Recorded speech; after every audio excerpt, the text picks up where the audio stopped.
안녕하세요, 베이올입니다. 냉병기 이야기 첫 번째 냉병기는 동검입니다. 동검은 학창시절 역사 시간에 많이 들었던 청동기 시대의 무기입니다.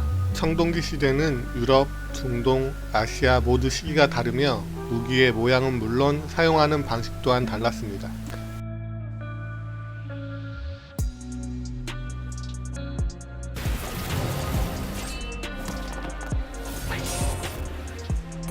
청동기 시대의 대표적인 무기로는 이집트의 코피스가 있으며 중국에서는 월왕 구천검으로 유명한 도시검, 그리고 일본에서는 삼신기로 유명한 쿠사나기의 검도 동검입니다. 한반도에서는 비파형 세형 동검이 있습니다. 청동은 구리와 주석의 합금으로 주조 직후에는 은색과 금색을 띠고 있습니다. 이는 합금 시 주석을 많이 섞느냐,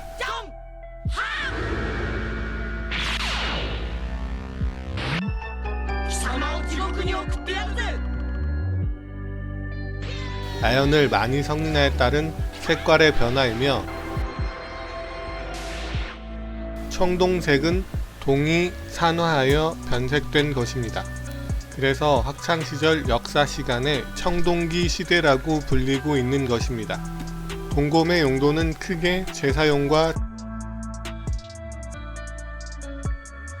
전투용으로 나누어 보고 있는데, 한반도에서 출토되는 동검의 용도는 전투용보다는 제사용으로 보고 있습니다. 한반도에서 동검을 전투용보다 제사용으로 보는 이유는 손잡이와 검신이 일자형으로 단단한 중국의 도시검과 다르게 한반도의 동검은 손잡이와 검신이 분리되어 충격에 약한 면모가 있으며, 다른 문명의 동검과 다른 화려한 문양과 모양의 손잡이 때문이기도 합니다. 또 다른 이유는 한반도는 청동의 주 재료인 구리가 거의 나오지 않아 청동기 시대 동검의 생산량으로는 전투용으로 사용하기에는 부족했기 때문입니다. 동검이 전투용보다 제사용으로 사용하는 이유 중 동검의 강도가 나오지 않아 의문을 가지는 사람이 많을 것이라 생각합니다.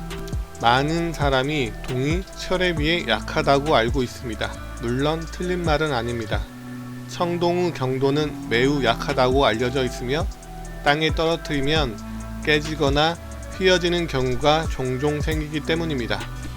그러나 이는 한쪽 면만 보고 판단한 것으로, 동검은 초창기 철검보다 강한 경도를 가지고 있었습니다. 이는 중국의 춘추 전국시대의 주병기로 동을 사용하는 진나라가 주병기를 철로 사용하는 연나라를 격파하고 중국의 통일 왕조를 세웠다는 것에서 유추할 수 있으며, 동은 구리와 주석의 합금 비율에 따라 경도가 결정되지만 철은 재련 과정 중 얼마만큼의 불순물을 제거했느냐에 따라 경도가 결정됩니다. 동이 철에 비해 약하지 않다는 것을 가장 잘 보여주는 것이 바로 대포입니다. 1850년 유럽에서 배서머 제강법의 강철 생산 방법이 발명되기 전까지 전 세계 대포의 주류는 청동대포였습니다.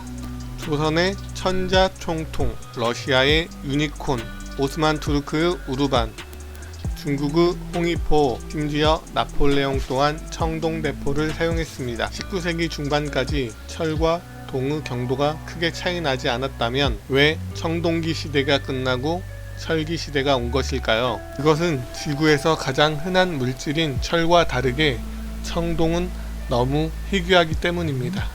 청동기 시대의 청동은 너무 희귀해서 청동은 귀족들의 전유물이었습니다. 전쟁 또한 귀족들은 청동기 무기와 갑옷을, 일반 백성들은 돌도끼와 나무창을 이용했기 때문에 전쟁은 귀족들의 놀이터였을 뿐입니다.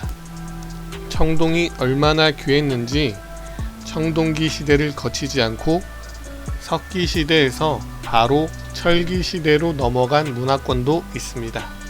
생산량이 적은 청동과 다르게 철은 대량 생산이 가능했고 일반 백성들도 철기로 무장할 수 있게 되었습니다. 백성들이 철기로 무장하자 전쟁의 주류는 귀족에서 일반 병사로 전향되는 계기가 되었으며 철제 무기의 발달은 농기구의 발달로 이어지며 농업 생산량 증가와 함께 인구 증가로 이어지게 됩니다. 인구가 증가하자 많은 인구를 관리하기 위해 강력한 중앙 집권 체제가 필요해지게 되면서 자연스럽게 도시 국가에서 왕권 국가로 전환됩니다. 이러한 철의 유용성으로 철을 다루는 사람이 많아지고 시간이 지남에 따라 동검과 비슷한 경도를 가진 철검이 나오게 되면서 동검은 자연스럽게 역사 속으로 사라지게 된 것입니다. 이것으로 냉병기 첫 번째 이야기 동검을 마치겠습니다. 재미있게 보셨다면 구독과 좋아요 눌러주세요.